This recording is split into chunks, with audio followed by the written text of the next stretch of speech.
Bienvenidos, soy Manuel Llamas, director del Instituto Juan de Mariana, y estamos aquí para hablar de economía, para explicar economía, para entender la economía, aprovechando las noticias de la actualidad. Y hoy vamos a hablar de dos temas. En primer lugar, los empresarios están hasta el gorro, hasta las narices, y han dicho basta, hasta aquí hemos llegado. Manifiesto histórico por parte de una de las patronales empresariales más importantes del país contra el acoso y derribo del gobierno de Pedro Sánchez y sus ministros. Y en segundo lugar, analfabetismo financiero, analfabetismo económico. Tenemos un grave problema de cultura financiera. Muchos españoles no tienen ni pajolera idea de finanzas y eso tiene implicaciones muy graves, no para el país, sino para ellos mismos. Por lo tanto, abordaremos estas dos cuestiones y, como siempre, de la mano de los mejores expertos. Así que,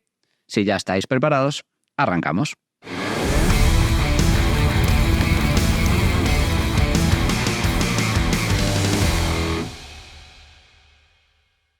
Los empresarios dicen basta. Están hartos del acoso y derribo del gobierno de Pedro Sánchez. Cepime, que es la patronal empresarial que engloba, representa a las pequeñas y medianas empresas de España, esta misma semana han lanzado un manifiesto en contra del acoso y derribo del gobierno de Pedro Sánchez. Un manifiesto histórico. Nunca antes en la historia de las patronales españolas se había producido un manifiesto de estas características, con el contenido, con la firmeza del mismo en contra de un gobierno. Esto es importante porque las patronales, por naturaleza, no se caracterizan especialmente por ser muy combativas, muy críticas con el poder político, porque al fin y al cabo las propias patronales forman parte del sistema, son representantes, son agentes sociales, se sientan en la mesa de diálogo social donde tienen que negociar directamente con los sindicatos y con el gobierno determinadas políticas económicas, determinadas políticas empresariales, determinadas políticas laborales. Por lo tanto, es un doble hito. En primer lugar, que haya un manifiesto de estas características por parte de los empresarios y, en segundo lugar, que venga de la mano de una patronal, con críticas muy duras a las políticas y a los ataques de Pedro Sánchez. ¿Cuáles son las claves de este manifiesto? Bueno, lo que han venido a decir básicamente los representantes de Cepime, de las pymes españolas, es basta ya a la injerencia del gobierno en la empresa,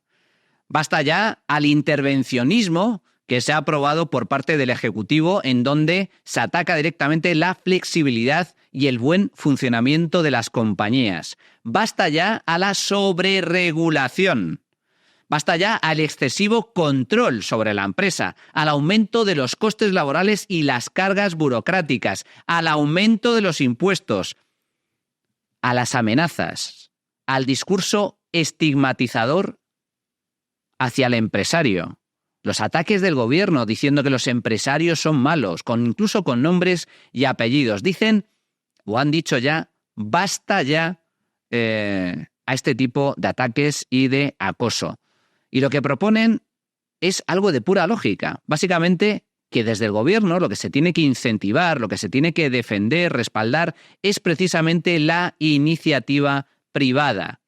El mundo de la empresa, porque sin empresa no hay riqueza. La empresa, el empresario, es la fuente de riqueza genuina, original en cualquier economía. Los empresarios, de hecho, son los grandes benefactores sociales, entre otras cosas, porque los empresarios satisfacen nuestras necesidades con la venta de sus productos y sus servicios. Y si no nos satisfacen bien, entran en pérdidas y terminan cerrando. Nosotros, como consumidores, como mercado, somos implacables. Las empresas que lo hacen bien generan beneficios. ¿Por qué? Porque satisfacen correctamente nuestras necesidades y les premiamos por ello, y por eso los convertimos en millonarios. Ellos ganan y nosotros como consumidores también. Y si lo hacen mal, pues pierden. No te compro tus productos porque no me interesan, porque son de mala calidad, porque me has engañado, porque no satisface ninguna de mis necesidades o intereses. El mercado funciona así. Por eso, el empresario es la fuente real de riqueza. El sector privado es la fuente real de riqueza. El Estado es un ladrón que roba parte de esa riqueza a las empresas y a nosotros como consumidores y como trabajadores. Por lo tanto, esta es la realidad. La libertad económica es fundamental y esto es lo que viene a señalar este manifiesto. Un manifiesto por la dignidad de la actividad empresarial, para denunciar la estigmatización del empresario, los ataques por parte de los políticos hacia la figura del empresario. Un manifiesto por el cese del control de la empresa y de la sobreregulación, por el respeto a la negociación colectiva, porque en este gobierno se están dedicando a aplicar o aprobar medidas sin acordarlas, sin ni siquiera negociarlas con los empresarios, como por ejemplo la reducción de jornada por ley, por decreto, que está una vez más encima de la mesa por parte de la ministra de Trabajo, Yolanda Díaz. Y también por la defensa de la flexibilidad interna de las empresas, porque la mejor garantía del empleo no consiste en prohibir el despido, tal y como preconiza el gobierno. Eso es ignorar directamente el funcionamiento del mercado. Tampoco lo es encarecer el coste del despido o ampliar las causas de nulidad o introducir incertidumbre en su tramitación alargando plazos. Todo ello son malas soluciones por las que apuesta este gobierno a un problema que solo ha creado él. Las empresas cuya viabilidad está en riesgo se adaptan o se cierran. Encarecer o prohibir o restringir el despido también dificulta enormemente la contratación y, por lo tanto, acaban destruyendo empleo. Es un manifiesto por la no intervención salarial, por unas cargas sociales y una fiscalidad que no lastren la competitividad de las empresas. En definitiva, un manifiesto contrario a las políticas liberticidas del gobierno y a favor de la empresa, de la figura del empresario y de la actividad empresarial como fuente de riqueza y de creación de empleo. Para hablar sobre esta cuestión, vamos a hablar, como no, con un empresario. A continuación. Bueno, pues para hablar de la situación de los empresarios, la situación de la empresa española, el clima de negocios, el hartazgo que viven cada vez más autónomos y empresas, contamos, bueno, pues con quién mejor que con un empresario de éxito, directivo además y presidente de honor de Círculo de Empresarios, Jon de Zulueta. ¿Qué tal, Jon? Muy buenas tardes, ¿cómo estás? Buenas tardes, Manuel. Muy bien, muy bien. Bueno, un auténtico placer que estés con nosotros. La primera pregunta obligada. Hemos visto cómo Cepime, la patronal de pequeñas y medianas empresas, ha lanzado un manifiesto donde ha sido un órdago a la grande en contra de toda la política del gobierno, no con una medida concreta o con una política o decisión concreta, sino directamente con el ataque constante que desde el gobierno de Pedro Sánchez se está llevando a cabo contra el mundo de la empresa. ¿Qué opinas un poco del clima para hacer negocios que existe en estos momentos en España? ¿Crees que ha empeorado de forma sustancial en los últimos años? Sí, no, sin ninguna duda. Y bueno, Gerardo Cuervo tiene todo mi apoyo en Cepime, porque bueno, ayer soltó la cosa que no podemos trabajar con estos comunistas, y tuvo Antonio Garavelli que decir, bueno, cada uno está libre de expresar lo que quiere de expresar, ¿no? Y yo estoy en esa línea, cada uno es libre de expresar lo que quiere. Claro, con una ministra de Trabajo comunista que tenemos, es complicadísimo que los empresarios tengan ninguna voz en las nuevas leyes que están decidiendo básicamente unilateralmente el gobierno. Y además de dificultar el trabajo de los empresarios, bueno, ponen palos en las ruedas de la patronal, intentando crear otra patronal con PYME, donde está envuelto apoyándolo la hoy muy famosa Begoña Gómez. Efectivamente, con PYME, que es la patronal que cuenta con el apoyo de Begoña Gómez, que ha sido, bueno, pues directamente metida con calzador en el diálogo social por parte del Ejecutivo, a pesar de que no es una patronal ni especialmente relevante, ni especialmente significativa, ni con una gran representatividad, a diferencia de la COE, a diferencia de CEPIME, a diferencia de las organizaciones de autónomos como ATA, por ejemplo. Es decir, una decisión puramente política. Comentabas, John, un poco las últimas medidas que ha anunciado la ministra de Trabajo, la misma ministra que ha defendido y que ha puesto en marcha una subida histórica del salario mínimo interprofesional, que ha defendido también el incremento de las cotizaciones sociales, que ha puesto en marcha nuevas trabas burocráticas a las empresas, como por ejemplo la obligación de fichar a todos los trabajadores cuando llegan a su puesto de trabajo, como si esto fuera una fábrica propia de la revolución industrial en el siglo XVIII, siglo XIX en Reino Unido, y que ahora tiene la brillante idea de reducir de forma unilateral la jornada laboral sin reducción de sueldo, lo cual se traducirá en un incremento adicional de los costes laborales. ¿Cuáles son las consecuencias de este tipo de políticas?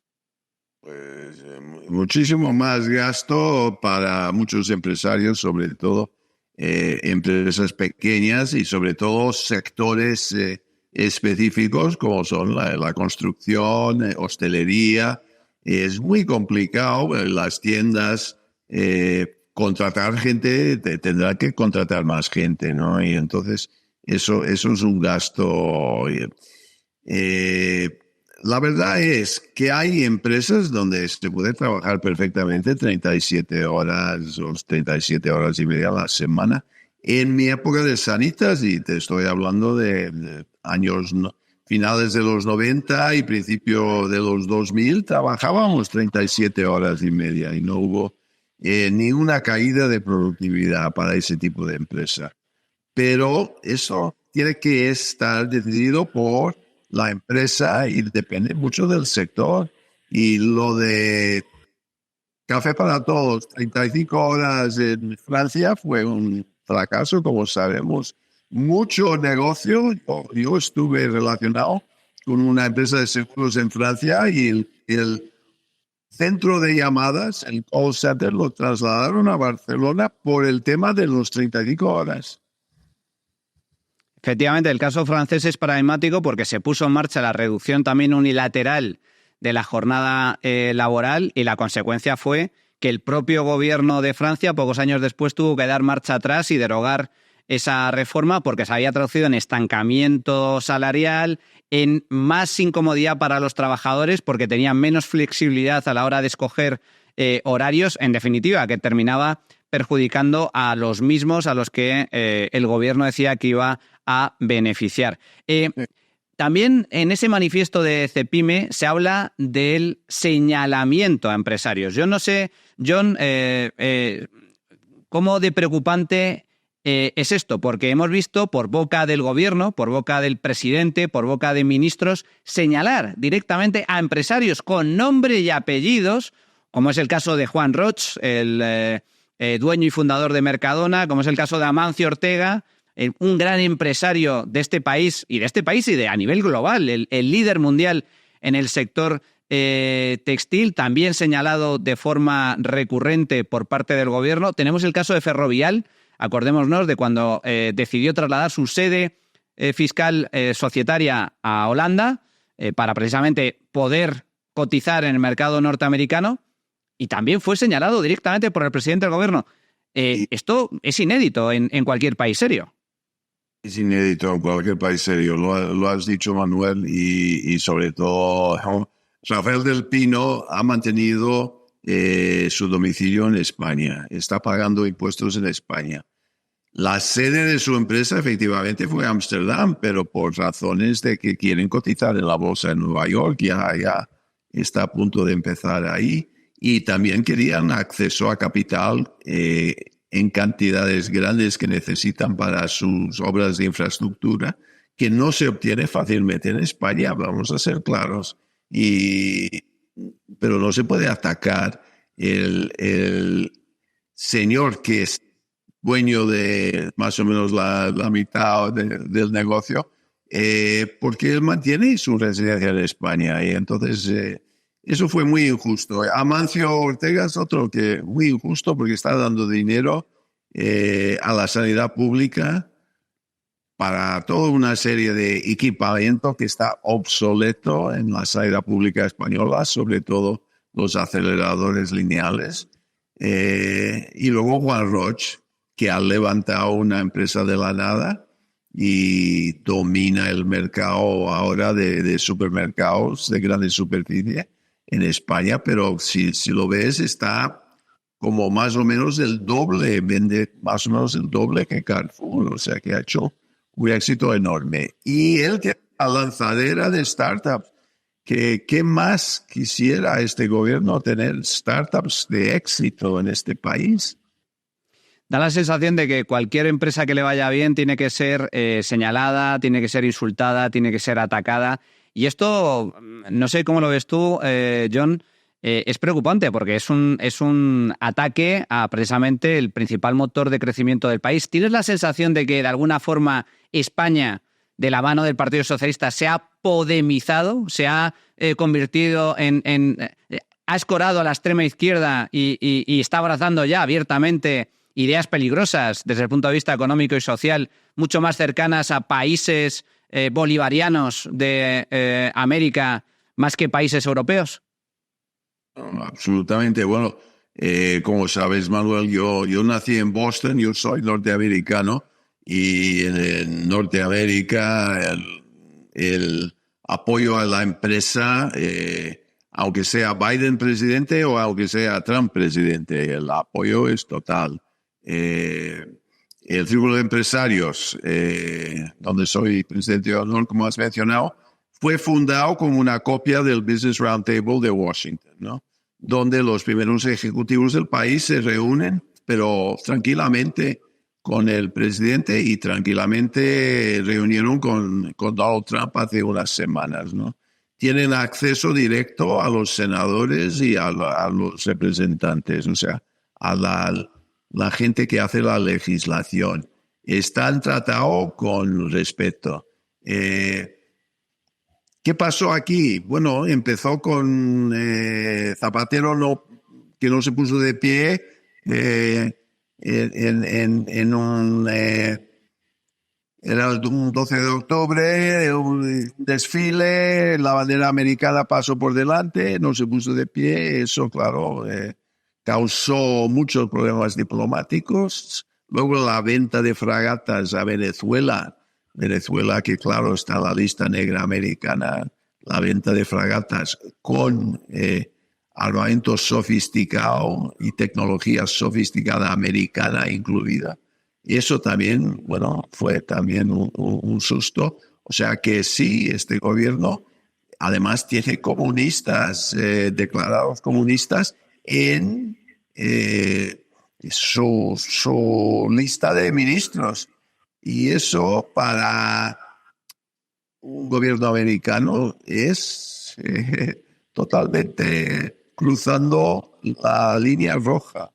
Y entonces la mezcla de todos estos años de Zapatero y luego los últimos de Pedro Sánchez han hecho que Estados Unidos se aleja más y más de España y sobre todo ahora que parece que Trump tiene grandes posibilidades de ganar la elección, pues España en la OTAN, Trump dice por qué Estados Unidos está dando la mitad del dinero de la OTAN cuando ya han pasado 80 años desde la Segunda Guerra Mundial. Y entonces la cuestión es, España solo gasta 1,2% en defensa y tienes que gastar 2% de tu PIB en defensa. Esas son las reglas de la OTAN. España no está cumpliendo con las reglas de la OTAN. Yo creo que avecinan tiempos muy duros por el tema de la guerra de Ucrania, la posibilidad de que Rusia gane esa guerra, porque si Estados Unidos no tiene su apoyo o no lo apoya al nivel que está apoyando ahora, eso cae enseguida, ¿no? Y la repercusión aquí en España va a ser notable porque España, en temas de empresas tecnológicas innovadoras, va muy por detrás del resto de Europa y tristemente Europa va muy por detrás de Estados Unidos y China. Por último, John, tu previsión para la economía española. Los empresarios han dicho basta, ya están hartos, están siendo asfixiados con regulaciones, con cargas fiscales, con costes laborales. Atacar a la propiedad privada y atacar a la empresa, ¿qué consecuencias pueden tener para la economía española a corto y medio plazo? ¿Es España un país atractivo para invertir, un país atractivo para emprender?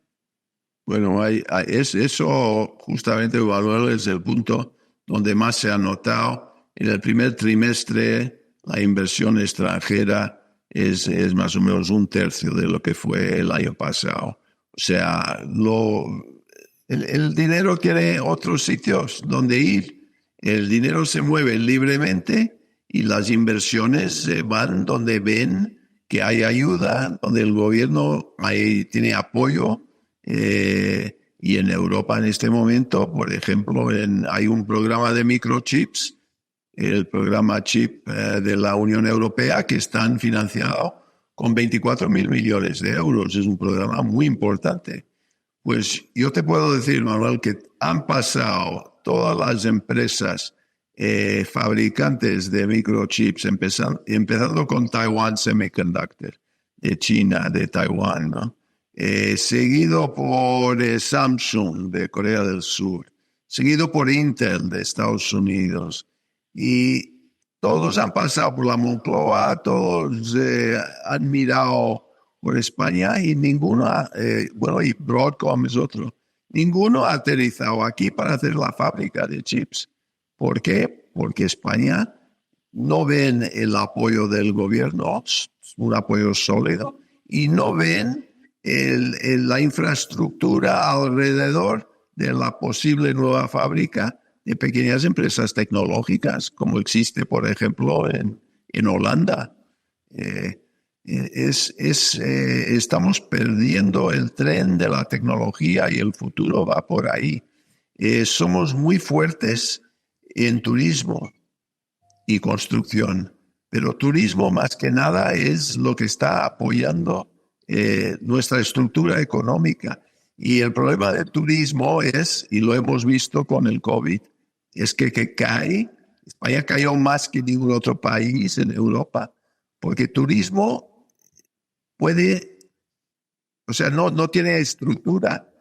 Puede un día ser la gallina que da huevos de oro y otro día puede desaparecer. Y entonces necesitamos más industria y más industria tecnológica. Y tristemente necesitamos una inversión fuera.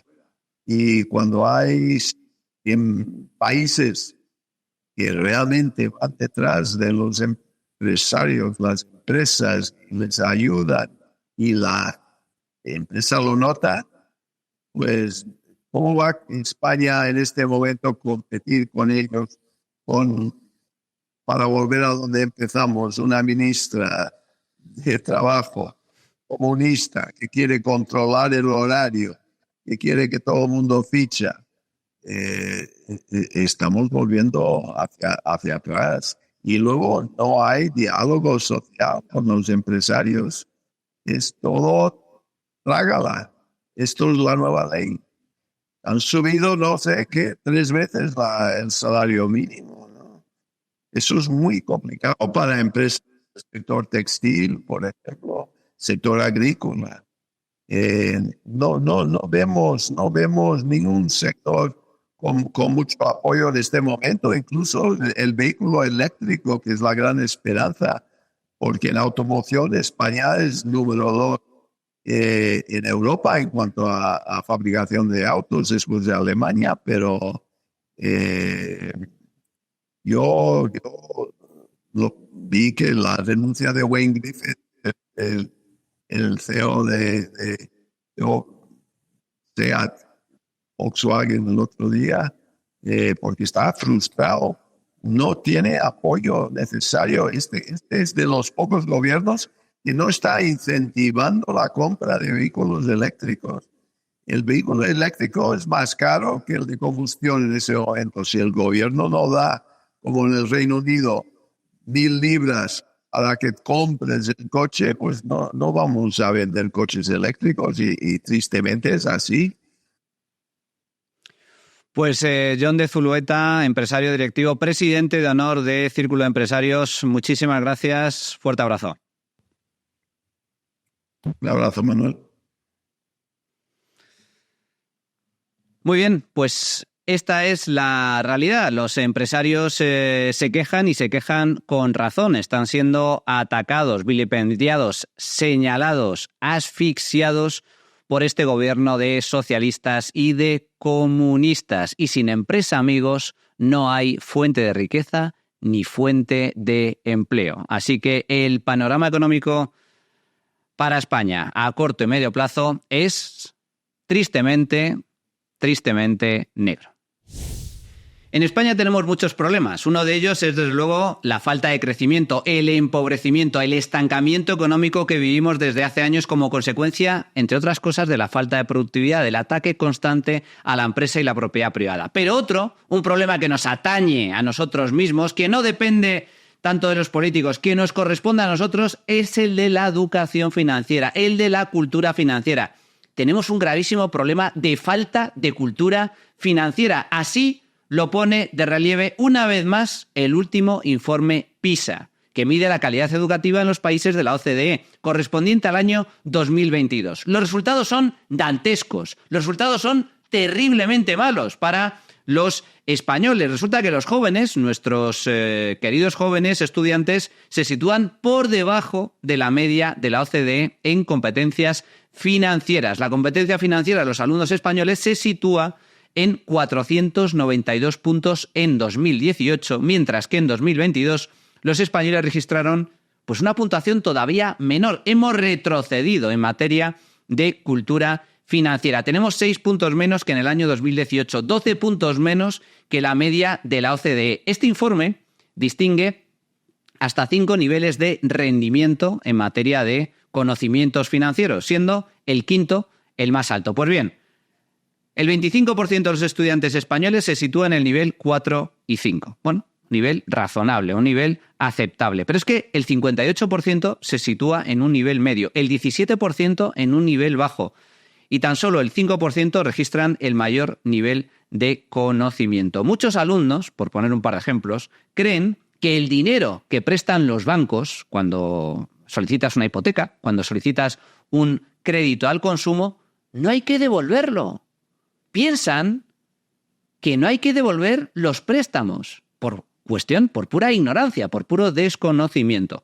4 de cada 10 alumnos españoles tampoco saben interpretar una factura ni una nómina. Y son muchos los jóvenes españoles que ni siquiera saben lo que significa, lo que implica algo tan importante como la inflación, que es el impuesto invisible o el impuesto de los tontos, porque si no eres consciente del efecto que causa en tu ahorro y en tu patrimonio el impacto de la inflación, pues tienes un problema. Bueno, para hablar de estas cosas, hoy contamos con la visita de una gran experta en la materia de cultura financiera, Esmeralda Gómez. ¿Qué tal, Esmeralda? ¿Cómo estás? Hola, pues estoy muy bien. Además, aquí en forma presencial. Normalmente en este programa nuestras entrevistas son online, pero aquí contamos la inmensa suerte de tenerte en persona. Como digo, Esmeralda Gómez es experta en finanzas personales, profesora de la Universidad Francisco Marroquín y también profesora de un curso que acabamos de lanzar en el Instituto Juan de Mariana, que va precisamente a combatir el problema de cultura financiera que tenemos en España. El curso se llama Finanzas Personales Inteligentes para una vida de libertad. Esmeralda, hablamos de cultura financiera. ¿Qué es exactamente la cultura financiera y en qué se diferencia de la educación financiera? Bueno, es algo absolutamente necesario. Con esta excelente introducción que has hecho, digamos que la cultura financiera es el todo y la educación financiera es una parte de ese todo. La cultura financiera lo engloba todo, desde las actitudes que tenemos, los comportamientos, los conocimientos, los valores que tenemos como sociedad. ¿En relación a qué? Al dinero, que tan importante es que sepamos manejarlo.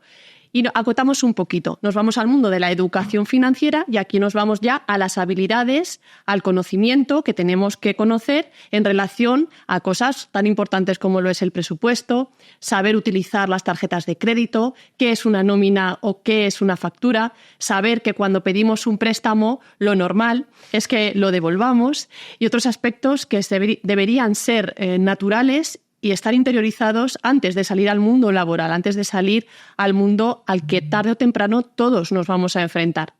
Claro, porque a mí me parece muy preocupante, claro, es lo que, digamos que cuando sabes un poco de lo que hablas, te parece extraño que mucha gente no conozca ni siquiera un poco lo más básico, ¿no? Como es el caso de la inflación, pero estamos hablando de conceptos del día a día, que vamos a utilizar todos en mayor o menor medida a lo largo de nuestra vida, a lo largo de nuestra vida laboral y en distintas circunstancias.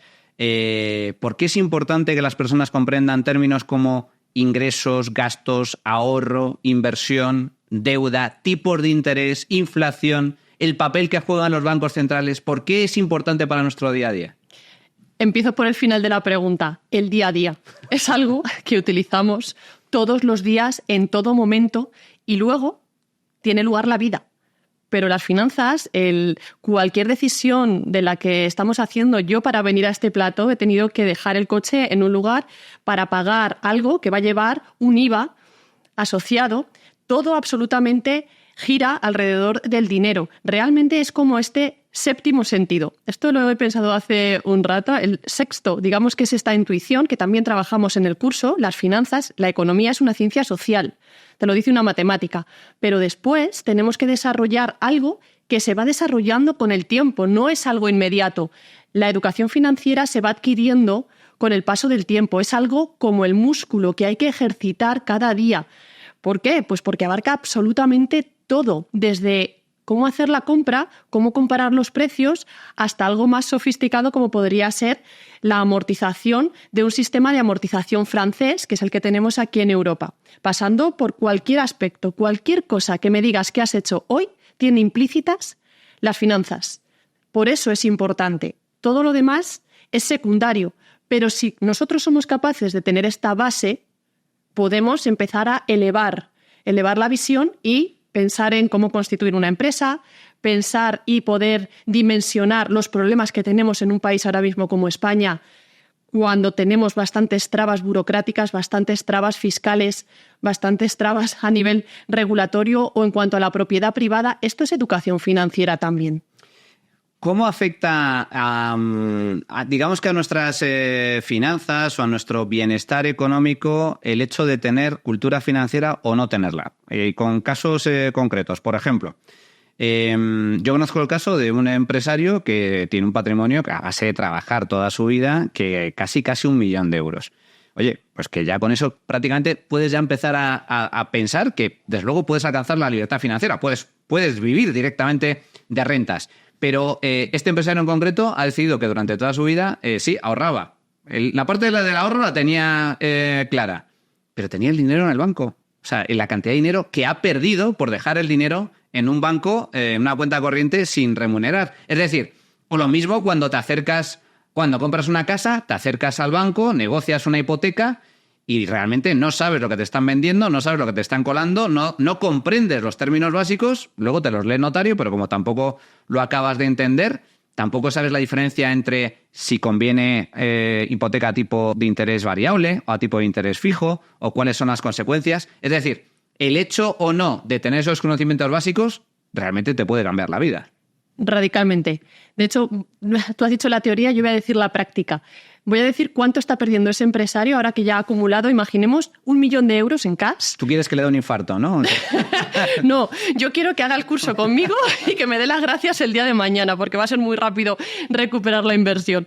En este caso, si tiene 1 millón, imaginemos en el banco, voy a decir claramente en cuánto se va a quedar de aquí a 20 años, suponiendo que los tipos de interés, vamos a ver que los precios van a seguir subiendo un 3% de media todos los años durante los próximos 20 años, pues el 1 millón de euros se convierte literalmente en medio millón. Es decir, él va a seguir viendo 1 millón de euros en su banco, lo va a seguir viendo, Por cierto, no lo tiene diversificado y el Fondo de Garantía de Depósitos solo cubre hasta los primeros 100.000 euros por depositante y por entidad bancaria. Como quiebre el banco, tiene un problema. Tiene 900.000 euros de problema.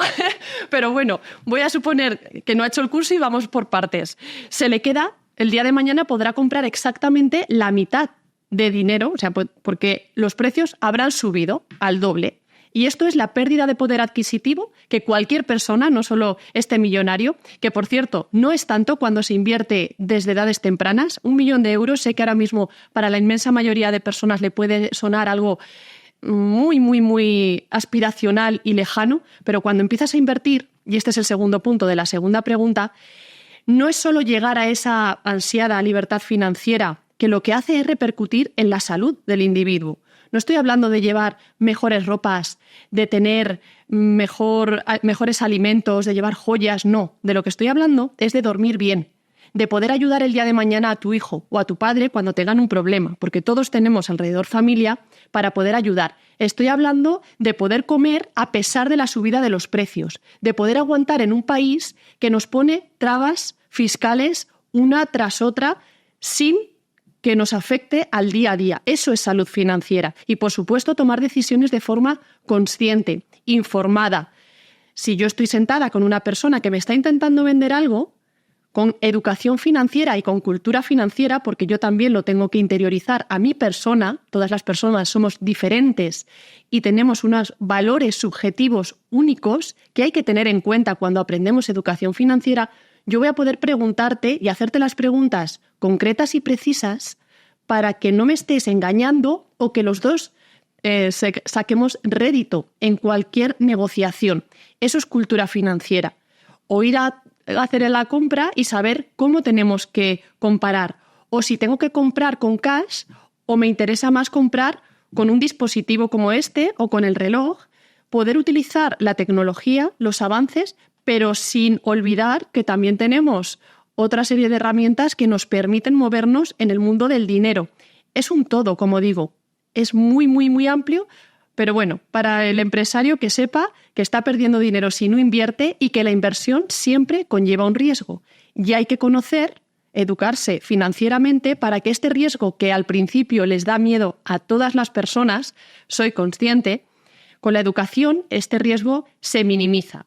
Y además, adaptando la inversión al perfil psicológico que cada persona tiene, porque no todas las inversiones son para todos, a pesar de que el Standard & Poor's 500 haya dado históricamente un 10% anual, no es para todos. Y a lo mejor hay personas que se tienen que conformar con una cuenta remunerada ahora al 3,75 o tienen que optar por renta fija. Y hay muchas formas de hacerlo, o no, o tienen que empezar por limpiar la deuda porque están en una posición financiera bastante poco saludable. Hay miles de casos, pero hay que empezar. La libertad financiera a veces se ve como un imposible de alcanzar. Y mi pregunta al respecto es, ¿la libertad financiera está al alcance de todo el mundo siempre y cuando tenga los conocimientos y herramientas necesarias para controlar sus finanzas y poner su dinero a trabajar? Vale. La pregunta y la respuesta es, todo cuesta mucho trabajo, con lo cual el que esté dispuesto a tender hacia esa libertad financiera, pues la tendencia es factible. ¿Alcanzarlo? Pues a lo mejor como lo del 1 millón de euros, nadie la alcanza nunca. Pero en el momento en el que nos proponemos tratar de alcanzar esta libertad financiera, que estrictamente, aquí voy a hacer una diferencia, que estamos aumentando nuestros grados de libertad económicos, es una cosa, y aumentar la libertad financiera en el sentido de generar proyectos que me den ingresos pasivos es otra. Cualquiera de las dos es buena y compatible y se tiende a ella. La libertad financiera en general no se alcanza del día a la noche. Hay veces que se hereda una gran suma de dinero, hay deportistas de élite que a menudo se ven con una gran suma de dinero que no saben gestionar, hay personas, empresarios, que de repente se ven con un éxito y que acompaña además una cantidad económica que no saben gestionar, y todo esto requiere de muchísima disciplina, responsabilidad, una vez más, educación financiera, porque esto no va a durar siempre. Cuando nosotros estamos en el viaje de la educación financiera, de la libertad financiera, no tenemos que olvidar que es algo dinámico, de la misma manera que lo es toda nuestra vida. y que vamos a pasar por una serie de hitos. Desde que somos niños, el informe de PISA, hasta que pasamos a la adolescencia, nuestro primer salario, la edad adulta, y pasamos por una serie de hitos que más o menos todos vamos a ir cumpliendo, adaptados a nuestra vida, el primer amor, el primer trabajo, el primer salario, la ruptura emocional, un divorcio, una muerte de alguien cercano. Todos estos hitos llevan acompañados una serie de pasos financieros que hay que conocer. ¿Cuánto cuesta un divorcio? ¿Cuánto cuesta hacer un testamento? Que es bastante barato. ¿Cuánto cuesta luego hacer la herencia? Tenemos que conocer los impuestos que hay, impuestos de sucesiones y donaciones, el impuesto al patrimonio, cuando vayamos a tener un alto patrimonio. Y ahí ya tenemos que empezar a ver el horizonte. Todo esto es como una montañita, se va escalando. Pero cuando llegamos a tener algo, tenemos que empezar a ver otros países. ¿Qué están haciendo en otras geografías? Porque a lo mejor nos ahorramos muchísimo dinero si tenemos en cuenta una serie de pasos dentro del marco legal que en una geografía determinada nos están obstaculizando. Yo creo, estoy totalmente de acuerdo contigo, la libertad financiera como tal es un objetivo a conseguir, pero lo importante es que teniendo los conocimientos básicos de cultura financiera, avanzas en la libertad financiera. No es, Sí. puedes llegar o no puedes llegar para decir, bueno, se acabó, dejo de trabajar, vivo exclusivamente de rentas. Pero lo cierto es que avanzando en esos conocimientos, vas avanzando también en la consecución de la libertad financiera y cada vez eres más libre. Y cuanto más libre eres, y por aquí va la pregunta, esto también tiene repercusión. Como dice el dicho, el dinero no es que dé la felicidad. Yo lo que digo es que el dinero lo que da es libertad. Sí. Y digamos que la libertad es lo más aproximado que hay a la felicidad, porque es la posibilidad de hacer lo que realmente quieres en cada momento. Entonces, desde este punto de vista, ¿contribuye la cultura financiera a esa tranquilidad mental, a esa tranquilidad para ti mismo, a esa estabilidad en tus finanzas, más allá de alcanzar un gran patrimonio, no? Aquí la respuesta rotunda es sí. Sí con mayúsculas. Y has tocado varios puntos muy interesantes. Hay estudios que dicen que entre 60, además estuvieron debatiéndose, no voy a entrar a contar la historia, $60.000, $100.000, ese es el tope, y a partir de ahí un incremento en el salario ya no nos hace más felices. Esto es un hecho. Ahora bien, tengo otro dato. En España, uno de cada 4 personas están satisfechas o son felices en su trabajo. Dicho de otra manera, 3 de cada 4 no lo están. Del 75% que nos está viendo ahora mismo, está un poco sesgado porque el público que nos está viendo está un pelín interesado en mejorar sus finanzas personales, pero en general, el público en España, 3 de cada 4 no lo está. Esto quiere decir que esta reducción de horas que se está intentando hacer ahora por ley, por el gobierno, pues lo único que va a hacer es reducir un poco el tiempo que tiene que pasar una persona en un entorno que no le gusta. O sea, que no estamos trabajando en la esencia del problema. Porque te voy a decir ahora más cosas. En general, en el entorno, en el estudio, en el doctorado que estoy llevando a cabo, cuando alcanzas esta libertad financiera, realmente trabajas más que nunca. Precisamente porque tienes libertad para elegir, libertad para poder cambiar de trabajo, libertad para hacer algo que ya estamos hablando de un propósito. O sea, ya estamos hablando de que nos elevamos verdaderamente como seres humanos y cada uno va a aportar lo que quiera. El que quiera tocar la guitarra va a tocar la guitarra. A mí, que me apasiona lo que hago, pues yo ahora estoy trabajando más que nunca, pero porque me faltan minutos en el día. Estoy rodeada de amigos, estoy rodeada de gente de la que aprendo constantemente. Estoy teniendo un impacto en la sociedad a nivel mundial en cuanto a esta mejora de la salud financiera, que ya no es la parte económica, que también hay que hablar con naturalidad, que también, pero no, es lo que ya prima cuando ya has llegado a cierto nivel de patrimonio, a cierto nivel de tranquilidad financiera y los tuyos también. Ahora bien, no nos podemos relajar nunca, nunca, porque una vez que llegamos a ese aspiracional, que cada uno tendrá un fin, una meta en el curso, voy tratando distintos aspectos y distintos puntos de partida y distintas finalidades. Cuando se llega al fin que cada uno tenga, la jubilación, los estudios del hijo, cambiar de trabajo, la libertad financiera, cuando se llega hay que mantenerlo. Que esto es otro de los aspectos que la gente tampoco tiene en cuenta. Cuando llegamos a la montaña, a mí que me gusta subir de vez en cuando picos pues cuando llegamos hay que bajarla. Y ese es el tramo más difícil, proteger del Estado, proteger de terceros, ver dónde depositamos las cantidades, el rebalanceo de la cartera, que si nace ahora el Bitcoin, en paralelo quieren imponer la CBDC, que si quieren acabar con el dinero físico, todo hay que estar informado. Entonces, ya no solo son finanzas personales, micro, a nivel individual, sino que también es macro, a nivel global. Tenemos que estar muy atentos de todo lo que va pasando, porque todo lo que va pasando, al final, repercute en nuestra salud financiera. Esto que comentas es muy importante y por eso, fijaos, el ejemplo claro, ¿no? ¿Por qué Amancio Ortega, a pesar de que ya debería estar hasta ya en edad de jubilación, sigue yendo a las fábricas? Porque es el 25%, él es al que le gusta. Porque le encanta su trabajo. Es que eso es muy importante. Entonces, efectivamente, estoy totalmente de acuerdo contigo. La libertad es la garantía, o digamos que la herramienta más útil para alcanzar la felicidad. Porque la libertad es eso, es decir, el poder escoger y como tienes unas cuentas saneadas, ahorro, un patrimonio, no dependes exclusivamente de un puesto de trabajo, como decimos a veces cuando tenemos ocasión, ¿no? En conferencias, en programas de radio. La libertad financiera lo que te permite es decirle al jefe que no te gusta o que no aguantas, hasta luego, me voy. Y buscar otro trabajo, o dedicarme a estudiar, o dedicarme a emprender, a poner en marcha un negocio. Y claro, cuando estás contento con lo que haces, el trabajo no es trabajo. O sea, es un auténtico placer. Te dedicas a lo que realmente te gusta, ¿no? A tu pasión. Y eso es muy importante. Otro dato muy revelador y significativo. Mucha gente piensa, bueno, es que los ricos, la riqueza. Para empezar, la riqueza no está dada, a no ser que te toque la lotería, pero este ya es un caso aparte. La riqueza no está dada, la riqueza hay que trabajarla como sociedad y también a nivel individual. Y como bien has dicho, de poco vale que ganes mucho dinero, y tú y yo conocemos gente que gana o ha ganado mucho dinero que acaba en la ruina.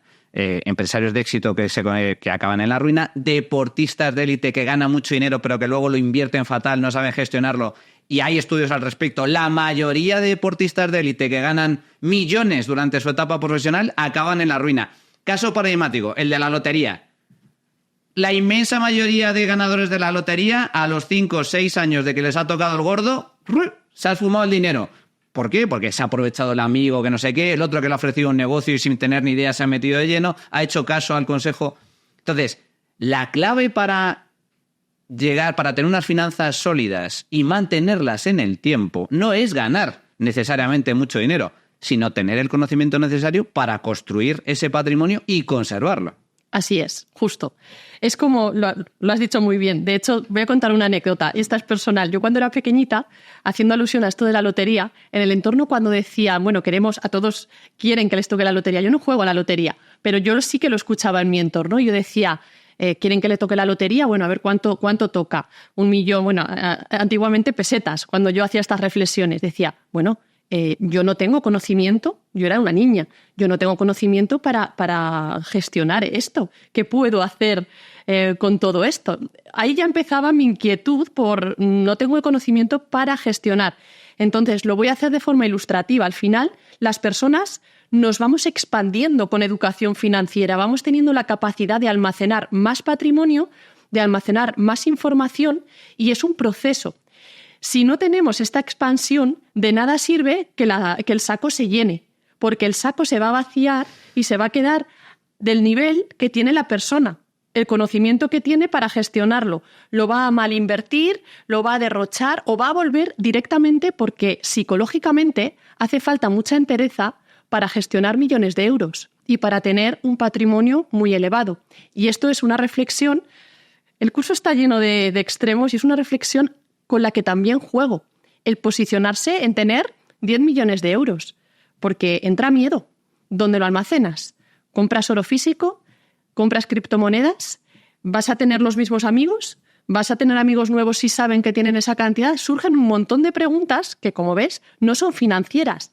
La economía es una ciencia social y es tremendamente complejo llegar a tener esta destreza que es como el séptimo sentido que digo que hay que ir desarrollando, de ir tomando decisiones con el tiempo y de mantener nuestro patrimonio e ir haciéndolo crecer de a poquito. Como suelo decir, y esto lo repito mucho, hay que tratar de gestionar los céntimos como mañana vamos a querer gestionar los miles. Y se empieza negociando lo que pagamos por telecomunicaciones con el móvil. Se empieza así. Y el día de mañana, cuando tengamos un gran negocio, pues seremos capaces de negociar con el proveedor los suministros, de contratar o no contratar, pero nos tenemos que acostumbrar a ir haciendo pequeños cálculos en todos los planos de la vida. Y, por supuesto, el seguimiento. Hay bases que no estoy comentando aquí porque estamos hablando más de la filosofía que engloba la cultura financiera y la educación financiera, pero hay bases que son muy fáciles de implantar, pero requieren esfuerzo, disciplina y de ahí ese acompañamiento que hace falta. Yo he visto que con acompañamiento las finanzas pueden llegar a cambiar. Sin acompañamiento es difícil por todos los sesgos y la psicología que tienen las personas.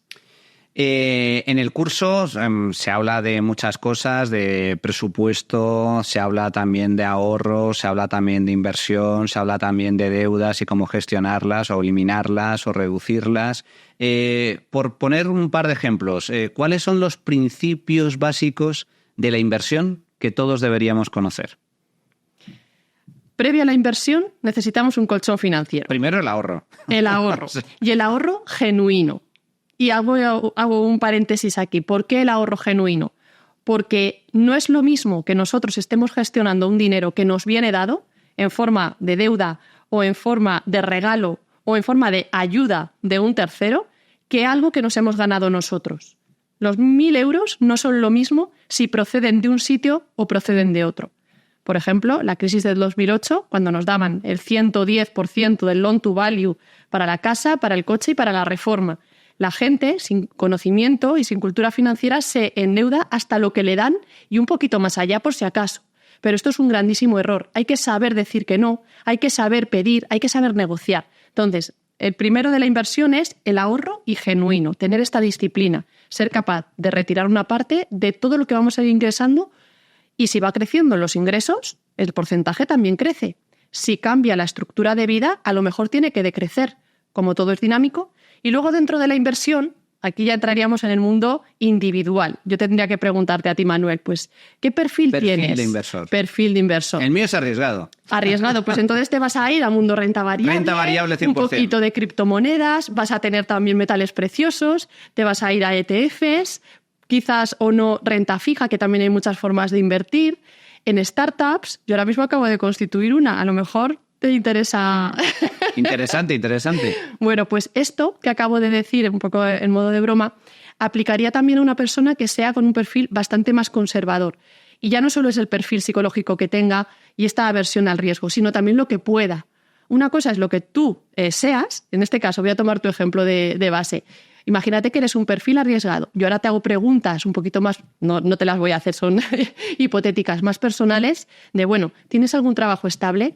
¿Tienes ahorros? ¿Tienes? Porque aunque tú tengas este perfil arriesgado, a lo mejor es que no te puedes permitir estar en este tipo de cartera por esto. Educación financiera. Entonces, se tienen que alinear, como digo, los dos astros. Lo que tú quieres, lo que tú eres y lo que tú puedes y debes. Entonces, esto se hace muy fácilmente con un poquito de trabajo y entonces ahí ya defines tu cartera que va a ir cambiando también con el paso del tiempo. Básicamente sería esto, diversificación también. Sería un grandísimo error depositar todo en lo mejor que se te da o en lo que más quieres. Estoy muy acostumbrada a verlo porque como estoy en muchos mundos de nicho, mundo criptomonedas, personas que tienen el 100% de su patrimonio en criptomonedas, error. Mundo de inversión inmobiliaria, personas, lo siento por todo lo que os estoy mencionando, que lo tienen el 100% de su patrimonio en inmobiliario. Y así sucesivamente. A pesar de que seamos muy buenos en algo, el contexto cambia, la regulación cambia. Países que hemos visto de América Latina que eran bollantes, ahora mismo están arruinados y están pasándolo muy mal. Y las personas han tenido que salir fuera y se han tenido que reinventar. Lo mismo puede pasar en la economía. No hay nada seguro. Así que, como no hay nada seguro, lo ideal es que nos vayamos incomodando de vez en cuando, y por muy buenos que seamos en algo, tenemos que habitar nuevos mundos, aprender y diversificar nuestro patrimonio. Y nuestro patrimonio no es solo financiero, sino también es de conocimiento, porque a lo largo del tiempo el mercado laboral va cambiando, lo que se demanda va cambiando y lo que yo puedo ofrecer también tiene que ir cambiando. Qué importante la cultura financiera, qué importante los conocimientos. De verdad que los conocimientos te cambian la vida. Yo a veces he contado mi caso personal, pero cuando eres consciente, cuando descubres ese milagro que es el interés compuesto y su gran capacidad para multiplicar tu patrimonio de forma exponencial con el paso del tiempo, cuando comprendes cómo funcionan los mercados, cómo funciona la bolsa, la importancia de ahorrar y de invertir, de verdad que te cambia la vida y lo que se necesita es precisamente conocimiento. Hablamos, por lo tanto, de cultura financiera, de conocimiento y del problema grave que existe en España en esta materia. Por eso, precisamente, cursos como el que desarrolla Esmeralda Gómez, el curso que hemos puesto en marcha en el Instituto Juan de Mariana, curso que lleva por título Finanzas personales inteligentes para una vida de libertad. Con expertos como Esmeralda, pero atención, también con colaboradores, profesores, conferenciantes de la talla de Daniel Lacalle, buen amigo nuestro y del programa, Miguel Anxo Bastos Boubeta, Mago More, también con invitados que iremos descubriendo durante el curso como deportistas, que también se han dado cuenta de la importancia de gestionar inteligentemente sus finanzas para que ese dinero tan abultado que ganan durante su carrera profesional lo puedan mantener e incluso incrementar durante el tiempo. Descríbenos un poco, Esmeralda, el contenido, la estructura de este curso. Bueno, es una barbaridad de curso, no hay nada igual, lo puedo decir porque está volcado aquí un grandísimo equipo y todo el contenido que llevo trabajando durante toda mi vida está en este curso de finanzas personales que abarca absolutamente el ABC de las finanzas, todo el mundo de las deudas, muchas formas de deshacerlas en función del perfil que tengamos, toda la parte de la vivienda, la compra de la vivienda y absolutamente todo práctico.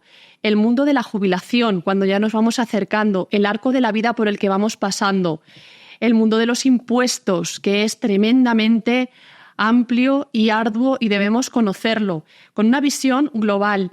El mundo de la psicología, qué sesgos nos afectan todo el tiempo. No está garantizado que nos dejen de afectar. Lo que sí está garantizado es que los conozcamos para que nos demos cuenta de cómo nos afectan en la toma de decisiones. Desde la gestión más micro hasta la gestión más macro. Vamos a comprender cómo funciona todo este sistema. ¿Qué nos cuentan las noticias de distintos medios y que sepamos leer entre líneas? Es una formación realmente necesaria, integral, en el que el uso de las nuevas tecnologías, el nacimiento de las criptomonedas, que aunque llevan ya unos años, pues ¿cómo podemos hacer una criptocartera de inversión que complemente a lo mejor o no, dependiendo del perfil, la cartera que vamos a definir para cada uno de vosotros?